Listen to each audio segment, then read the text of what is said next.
nos dé gracias para poder predicar su palabra y ojalá nos dé un ambiente un poco más tranquilo que el del día lunes pasado, que tuvimos bastantes luchas acá.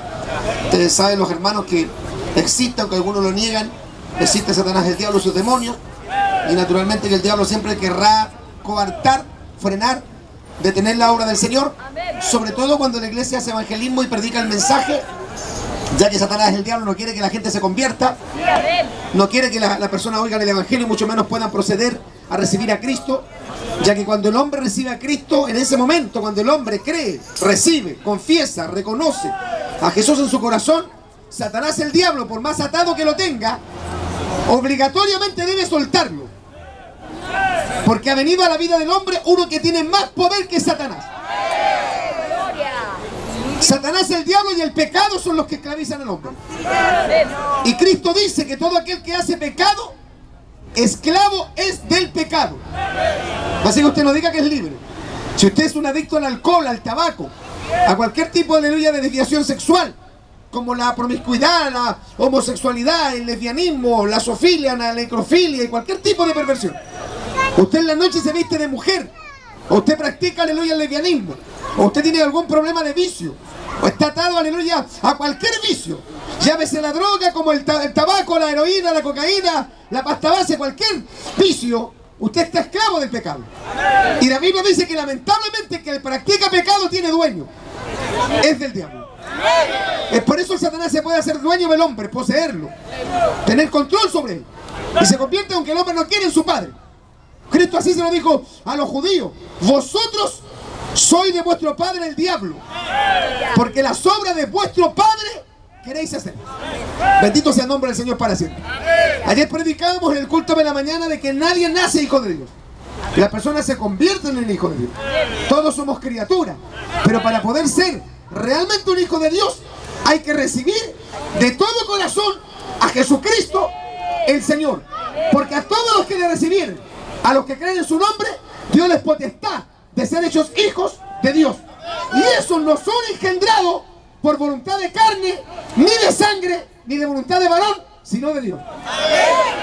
Y explicamos lo que era, aleluya, la adopción que Dios nos ha dado a los cristianos en espíritu del Padre, el cual clama en nosotros: Abba Padre.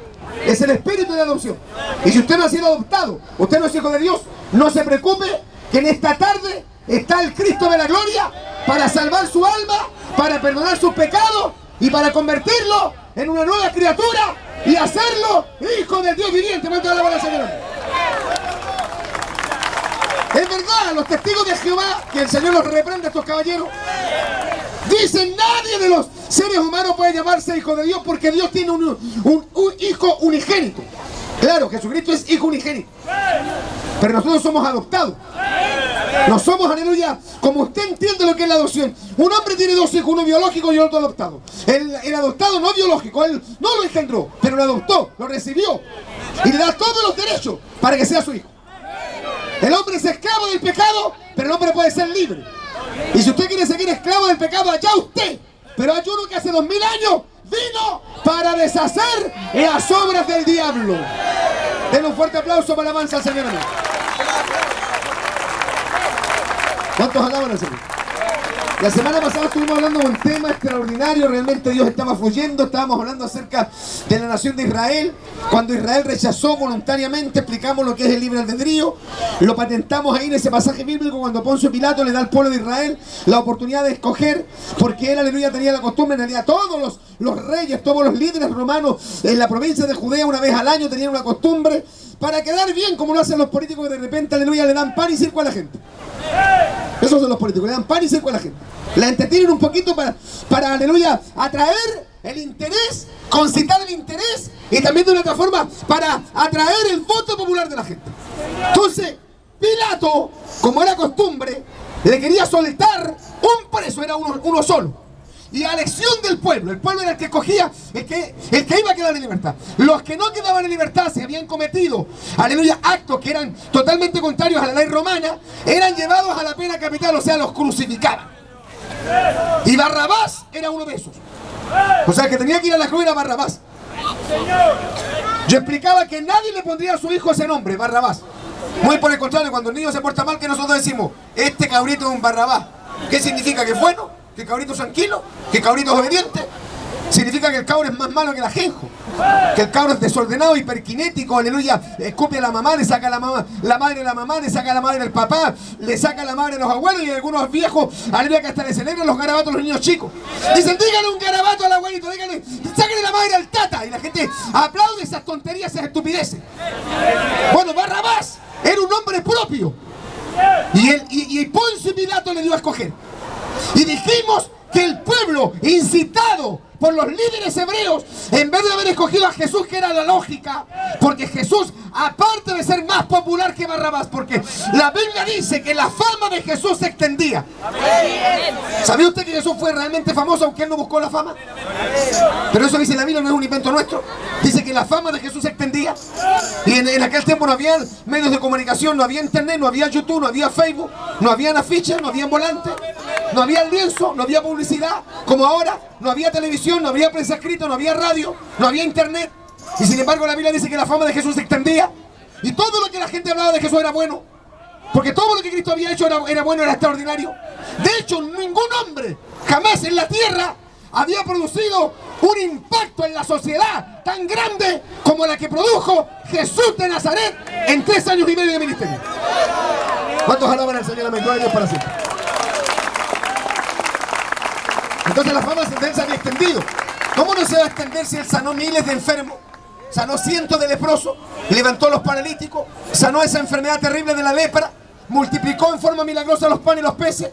Y la gente, cuando le dan aleluya pan, cuando le dan comida, cuando le dan algo gratis, corre. Todo lo que sea gratis, y yo dile que cualquier cosa que regalara, que esto estaría lleno. Porque la gente, todo lo gratis, aleluya, va a buscarlo. Y el Señor le multiplicó los panes y los peces.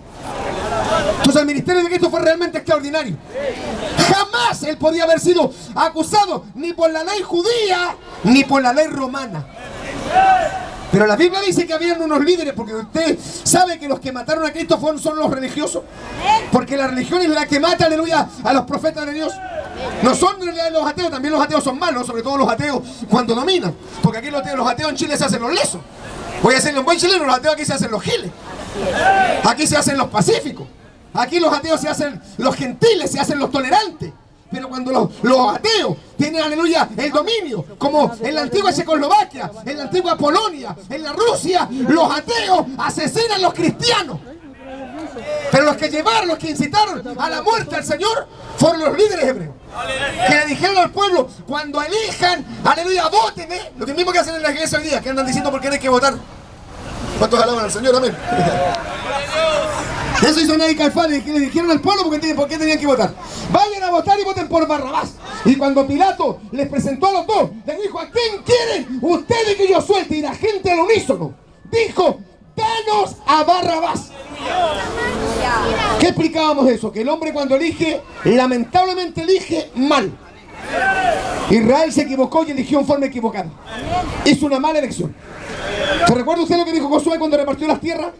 Cuando ya estaban en Canaán, cuando ya habían pasado el Jordán, cuando ya aleluya, se habían establecido las 12 tribus de Israel, habían tomado lugar en los territorios que le correspondía. Él dijo, escoged hoy a quién sirváis. Yo y mi casa serviremos a Jehová. ¿Cuánto alaban al Señor? Bendito sea el nombre del Señor para siempre. No, pero hoy día la gente no quiere servir al Señor. La gente quiere servir a sus intereses, a sus pecados, sus pasiones, su religión muerta, sus amigos, la jarana, el trago, el copete. Hay tantas cosas para divertirse, para pasarlo bien. Hay tantas distracciones. La gente dice, no me puedo convertir porque yo soy muy joven. No me puedo convertir porque ¿qué van a decir mis amigos? No me puedo convertir porque mi familia entera es católica. Mi mamá es católica, mi padre es católico, mi abuelo era católico, mi bisabuelo era católico. Y ocurre que el abuelo y el papá se murieron de cirrosis. O sea, se murieron con cirrosis católica. ¿Cuánto alaban al Señor? Amén. ¿De qué sirve una religión que no cambia el corazón del hombre? Entonces el hombre piensa antes de elegir, y piensa lo que le conviene a su interés personal. Siempre escoge para su beneficio, con esta actitud egoísta tan personal del hombre que no piensa en los demás, ni siquiera en su salvación. Pero si el hombre en ese momento, los judíos hubieran entendido que era Jesús, todos habrían dicho, danos a Jesús de Nazaret, porque solo Cristo salva. ¿Cuántas alaban al Señor? Amén. Mi alma te alaba. Y la historia usted la conoce, los que han leído la historia de los judíos. La triste y lamentable historia que el rechazo, que comienza específicamente el juicio, según la historia, en el año 70, lo que se llama la diáspora. Cuando los judíos perdieron el territorio que Dios les había conferido por derecho de una promesa dada a Abraham, a Isaac y a Jacob. Porque a todo esto quiero que lo entendamos. Los hombres dividen los territorios. Forman lo que se llaman las líneas de la concordia. Los límites. Lo que hoy día llamó el presidente de la soberanía, porque Evo Morales anda dando la hora. Con respeto que se merecen todos los bolivianos que se cara dura van a ir aquí a Chile, lo están atendiendo como rey y el tipo se está quejando que se reprenda al diablo. Un aplauso a la mesa para el señor Amén, si cara dura, está comiendo gratis y anda reclamando mar. Capaz que le han dado marisco para comer con toda la mano al señor Amén. Pero sabe usted, el hombre es el que divide los territorios. Pero la única tierra que Dios le asignó y a la cual Israel tiene pleno derecho es la tierra santa. Incluso Dios le dijo a Abraham, mira todo esto. Y como comenzó por el Mediterráneo, se va, aleluya, por la parte de Jericó. Todo lo que llaman ahora los palestinos y los enemigos de Israel, los territorios ocupados. Porque los palestinos, los árabes, el mundo musulmán no quieren reconocer que los territorios que ocupa actualmente Israel le pertenecen por derecho, aleluya, de una promesa que Dios le dio a Abraham, a Isaac y a Jacob. Además que está comprobado, yo no estoy de acuerdo con la guerra. Pero según los códigos de ética de la guerra, los que ponen las condiciones son los que ganan y no los que pierden. Si hay alguien, aleluya, cerca, que vayan para allá a comentarle eso a Evo Morales. Lamentablemente los bolivianos y los peruanos perdieron la guerra del Pacífico. No es culpa mía. ¿Cuánto alaban al Señor? Y son los ganadores los que ponen las condiciones, no los perdedores. Y cuando Israel le ganó las 4 guerras a los árabes, es Israel el que puso las condiciones. Porque los árabes atacaron a Israel. Israel se defendió, atacó, venció y reconquistó la ciudad de Jerusalén. ¿Cuánto alaban al Señor? Amén. Gloria a Dios para siempre. ¿Saben? Yo escuché un mensaje muy antiguo del gran evangelista Chigi Ávila, donde él decía que dentro del siglo XX, uno de los acontecimientos históricos más trascendentales, más vitales y más evidentes del cumplimiento de la profecía bíblica fue cuando en junio del año 1967, en 6 días de guerra desigual, Israel no solamente venció a los árabes, sino que reconquistó. Están las fotografías de los soldados cuando tomaron la ciudad de Jerusalén. Dicen que eso es una fecha histórica, porque desde el año 70, del primer siglo de la era cristiana, cuando comienza la diáspora, los judíos no tenían Jerusalén en sus manos y la han recuperado. Por eso yo creo que, aleluya, el primer ministro israelí, Benjamín Netanyahu, metería la pata, pero, aleluya, enorme, si dividiera Jerusalén en 2 ciudades, en 2 capitales, una para los palestinos y una para Israel. Porque la Biblia, aunque se enojen los que se enojen, la Biblia no habla de los palestinos. ¿Sabe lo que dicen algunos? No, si los palestinos son los filisteos. Mentira, no son los filisteos. ¿Sabe usted que los filisteos dejaron de existir 300 años antes de Cristo? Que de hecho, si usted lee Mateo, Marcos, Lucas, Juan, todo el libro de los Hechos y todos los libros históricos del Nuevo Testamento, jamás se encontrará que haya una mención de que existen los filisteos. Los filisteos los barrió Dios, desaparecieron. No tiene nada que ver con los palestinos. Los únicos palestinos que yo conozco en Club Aleluya Rasca hay que está en la asistente del Club Palestino. Que creo que del 78 que no ganaron un campeonato cuando alaban al Señor. Amén. Aunque se enojen los que se enojen, ay, pastor, como... Sí, así predicamos nosotros. Porque hay que ser escritural, hay que ser bíblico. ¿Sabe usted que la tierra, Dios no permitía que la tierra fuera vendida a perpetuidad? Incluso dentro de la ley de Moisés, Dios estableció una ley que se llama el jubileo, la ley del jubileo. Y cuando se da un grito de júbilo, ¿creen que es el jubileo tan clarito? El jubileo es una fiesta, verdaderamente es una fiesta, donde los antiguos propietarios recuperaban sus tierras después de 50 años. Las tierras después de 50 años volvían a sus antiguos propietarios. ¿Por qué? Porque de esa forma Dios se aseguraba que la tierra nadie creyera que era de ella. Por eso dice Jehová, la tierra no será vendida a perpetuidad, porque de Jehová es la tierra y su plenitud, el mundo y los que en él habitan. Cuanto alaban al Señor, amén, con el espacio. Bendito sea su nombre. De hecho, hay tanta ignorancia que hoy día se está levantando, está renaciendo, está resurgiendo un espíritu poderoso que se llama el espíritu antisemita.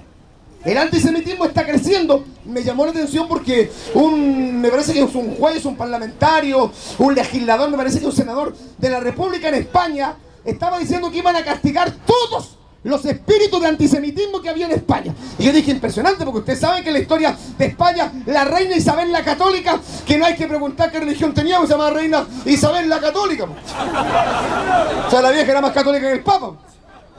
¿Y sabe usted lo que hicieron los reyes católicos en el año 1492? Expulsaron a todos los judíos que no se convertían, entre comillas, al catolicismo. Los expulsaron, los echaron. Y a los judíos que no tenían convicciones, porque hay judíos que no tienen convicciones, igual que algunos evangélicos que no tienen convicciones, esos que no querían perder pan ni pedazo, esos que no querían que les quitaran los chanchos que tenían, aunque los judíos no querían chanchos, los animales que tenían. ¿Saben lo que hacían para que no los expulsaran? No les quitaran sus tierras, sus propiedades. Se convertían al catolicismo a la fuerza, porque así convierte el catolicismo a la gente, las convertía antes a la fuerza. ¿Cuánto alaban al Señor? ¿Y saben lo que hicieron los españoles con esos judíos que supuestamente se convirtieron al catolicismo? Le llamaban los marranos, o sea, los puercos. Se dice que esos judíos, que eran de piel un poco más clara, se les llamaban los judíos sefarditas. Eso dice la historia. Los judíos fueron dispersados por todas partes del mundo, pero tenían que volver un día. ¿Y sabe usted que la historia dice que en el año 1947 comenzaron a volver desde todos los puntos del mundo los judíos a la Tierra Santa? Y fue un día viernes, porque la historia así lo dice, viernes 14 de mayo, año 1948, cuando se levantó la bandera, aleluya, blanca, con las dos, aleluya, cintas celestes en la mitad, con la estrella del rey David, desde el moderno Estado de Israel, para decirle a todo el mundo que Israel estaba en pie. ¿Cuánto alaban al Señor? Amén. Ay, mi alma te alaba, gloria a Dios para siempre. Pastor, ¿y eso qué tiene que ver con la Biblia? Ese es el cumplimiento profético de la profecía dada por Cristo en Mateo capítulo 24, me parece que versículo 32, cuando dice de la higuera aprender la parábola. ¿Quién es la higuera en Israel? Perdón, en la Biblia Israel. ¿Se acuerda usted de la higuera estéril que no dio fruto 3 años y medio? ¿O 3 años? Representa Israel. Vaya usted a Isaías 5, ahí lo representa como una viña. En el Nuevo Testamento se presenta como una higuera. El problema es que tanto la viña de Isaías 5 como la higuera, un problema, no dieron fruto. Los judíos no dieron fruto, rechazaron al Mesías. Y Cristo dice, de la higuera de Israel aprendan la parábola. Israel va a reverdecer. Y cuando vean que sus ramas estén tiernas, cuando Israel reverdezca, cuando aparezca y emerja la higuera en Medio Oriente, sabe que el verano está cerca.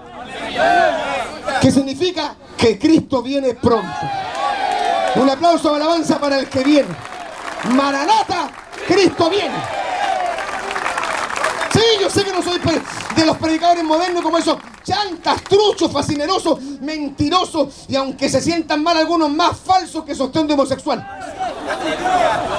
Como Cachluna, Guillermo Maldonado, la vieja esa cara de máscara de Halloween de la Ana Méndez. Todos esos profetas que vienen a Chile, como Ronnie Chávez, todos creen en el dominionismo, todos creen en el Kingdom Now, todos creen que la iglesia va a establecer el reino ahora. Todos andan ahora en las iglesias paganas, mundanas, diciendo vamos a conquistar las naciones, y la esposa nos convertía. Un aplauso, alabanza para el Señor. Conquistemos las naciones y los hijos nos sirven a Dios. ¿Cuánto lo daban? Dios te bendiga. Claro, porque ellos no les conviene hablar del rapto de la iglesia porque se les acaba el negocio. Todos estos predicadores, y ahora me mandan un video y me dicen, pastor, pero Cachluna está predicando la venida de Cristo. Como el tipo se dio cuenta que lo están denunciando porque él no cree en el rapto, entonces ahora empezó a enseñar que Cristo venía. Pero ¿sabe lo que dice? No importa y no interesa si Cristo viene antes, durante o al final de la gran tribulación. ¿Cómo que no importa? Claro que importa. Y él dice que no importa, o sea, Cachluna sabe más que Pablo. El Señor reprenda al diablo. ¿Sabe usted, hermano querido, y ahora me dirijo a los hermanos, que el anticristo no puede aparecer? La bestia de Apocalipsis capítulo 13 versículo 1, el anticristo de 1 San Juan capítulo 2 verso 18, no puede aparecer porque hay quien al presente lo detiene. Cuando ese que lo detiene, que es el Espíritu Santo, levante la iglesia, entonces se manifestará aquel inicuo. ¿Cuánto alaban al Señor? Amén. O sea, estamos a la puerta del retorno de Jesucristo por su iglesia. Levantamos una ofrenda grande de aplauso al que viene. Bendito y alabado sea Dios para siempre. Y le digo más, amado amigo y hermano, ¿Sabe usted cuál era el saludo apostólico? ¿Cómo se saludaban los apóstoles? Los apóstoles no saludaban nada, como los jóvenes de ahora, que no sé cómo saludan, igual que los modernos se parecen, saludan así. ¿No lo tienen así? No se saludaban. Pedro con Pablo no se saludaban nada así. Tampoco decían, ¿qué? ¿Cómo estáis? No. Ellos decían, ¡Maranata! ¿Se da cuenta que alguno no tiene idea qué significa Maranata? Pero los cristianos sabemos, los evangélicos, los pentecostales, los que creemos en el retorno de Cristo, decimos, ¡Maranata! ¿Quién viene? Levanta una ofrenda de alabanza al que viene. ¡Ay, bendito sea el nombre del Señor para siempre! Cristo viene por su iglesia. Pronto un pueblo desaparecerá de la tierra. Porque hay una iglesia que es la amada, la cual el Señor ganó por su propia sangre. Y como el lunes pasado vino un gringo aquí que después me sacó la madre, ese gringo impío que vino acá, yo no pude terminar de explicarle una cosa, que se la quiero terminar de explicar hoy día. Si es que el gringo no aparece o no.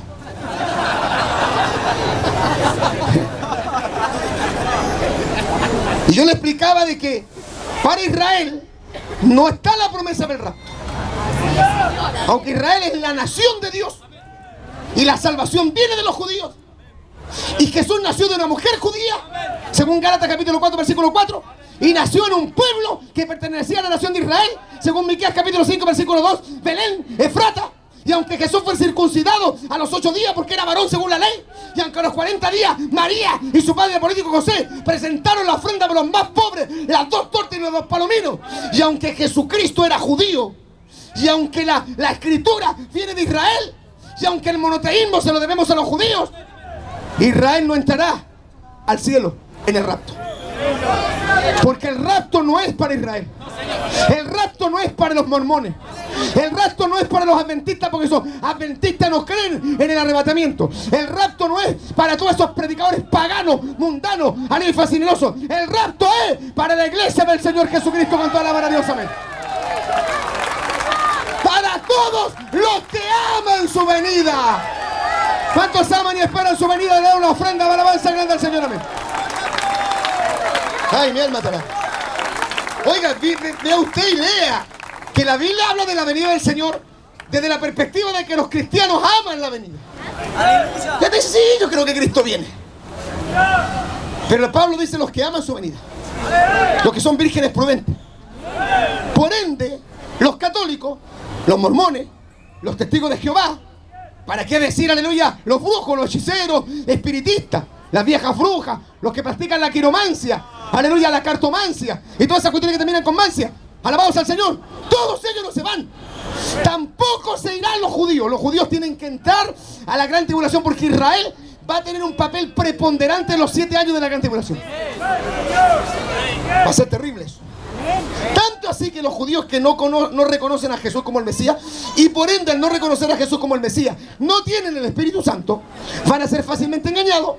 Y el profeta Isaías, 750 años antes de Cristo, entregó una profecía y dice que Israel firmaría un pacto con la muerte y un convenio con el mismo infierno.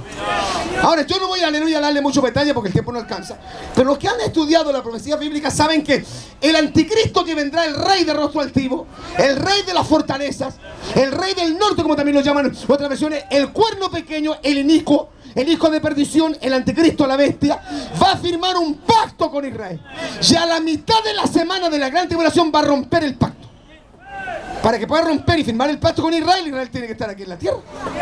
¿Y la iglesia dónde va a estar? Fíjese que cuando Juan ve a la bestia, al anticristo, dentro de las características que tiene la bestia, el anticristo, es que el anticristo va a blasfemar contra Dios y contra los que moran en el cielo. O sea, lo voy a decir en buen chileno y lo van a entender clarito los hermanos. El anticristo le va a quedar un cogote igual que una jirafa de largo, porque los que quiso agarrar no los pudo agarrar, se le fueron antes. Esos son los creyentes, los cristianos, los aleluya, los pentecostales, los de fe, los hijos de Dios, los que lavaron sus pecados en la sangre del Cordero. ¿Cuántos alaban a Dios? Amén, mi alma te alaba. Ay, esto que está bueno, ¿cuántos alaban a Dios? Eso es lo que no pude terminar, aleluya, de predicar el lunes pasado. Van a ser 7 años de gran tribulación. Ahora usted dirá, pastor, ¿y cómo usted sabe el futuro, que es flujo o no? Pero yo leo la Biblia. Nosotros cuando leemos el periódico, ¿de qué nos enteramos? De las noticias del ayer. Pero la Biblia no habla solamente del pasado. La Biblia no solamente habla del presente. La Biblia incluso habla del antes de la creación. Pero la Biblia también determina y habla del futuro. Un predicador decía, y esto es muy cierto, que el ser humano